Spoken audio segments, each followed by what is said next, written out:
Welcome back everyone, thanks again for tuning in. In this video I'm going to be going over a Bison strategy that is incredibly simple yet effective at the same time. A major part in the strategy is speed, so I'm going to go over 3 key things that affect speed. Number 1. Rotating incoming gems. Pretty self-explanatory, it takes time to tap the screen to rotate. Number 2. Crashing gems. I've mentioned in my Burning Bricks video, crashing gems eats up extra time versus dropping gems without crashing them. Pretty simple stuff. Last, thinking. The longer you take to decide what you're going to do, the more time you're wasting. To minimize this, all you need to do is follow a clear and simple system. Now, onto the skills and setup. As the name of this strategy clearly implies, we're going to set up Bison with this 3x4 and 3x3 skill. As assist characters, you want Dan on your 3x3, and you're going to have to play around with the 3x4 based on your support characters' levels. Ideally, you want your highest support character level on your 3x4, especially if their affinity color is red. But let's just say you have a blue affinity character who's much higher level than the rest of your characters. It may be better to use that character instead. You just have to add them and crunch the numbers yourself based on the character levels that you have, but the name of the game is to maximize damage. With this setup, you need to build your 3x4 skill as fast as you can. That one power block alone will almost wipe out most low HP characters.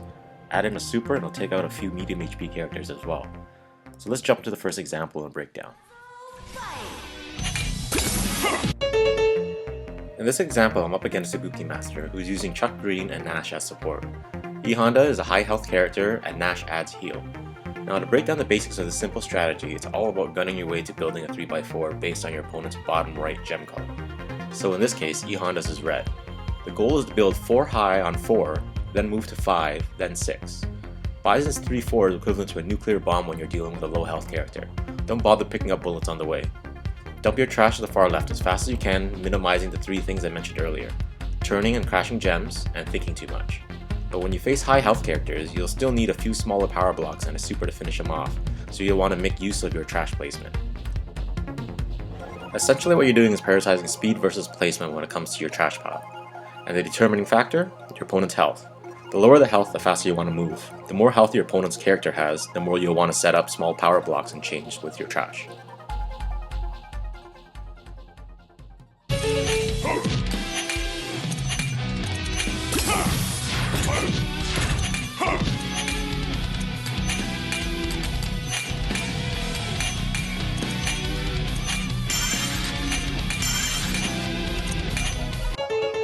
Bison's drop pattern is incredibly easy to counter.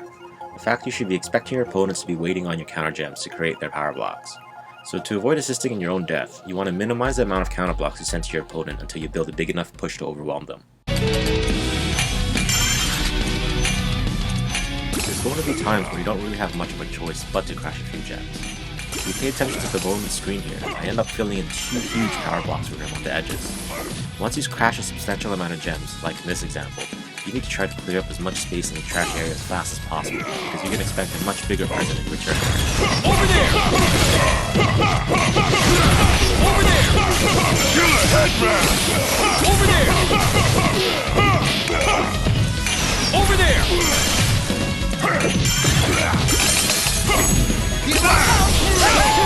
Piece of cake! I'll play with you! Ultimate Psycho Crusher!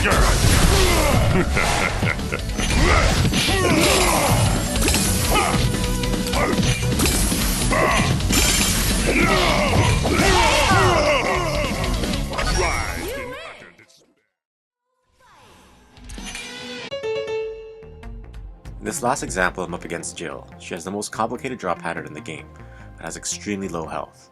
Her assist characters basically don't matter, well, because nuclear bomb. But what I do want to draw your attention to in this replay is my use of the diamond.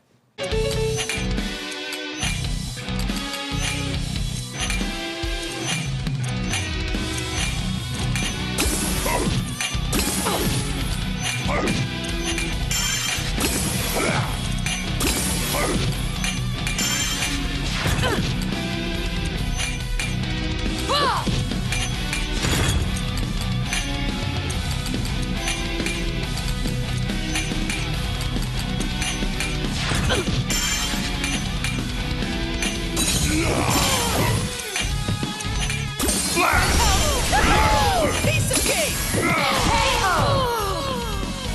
Rise in utter despair. When you face good players, you expect one or two counter strategies.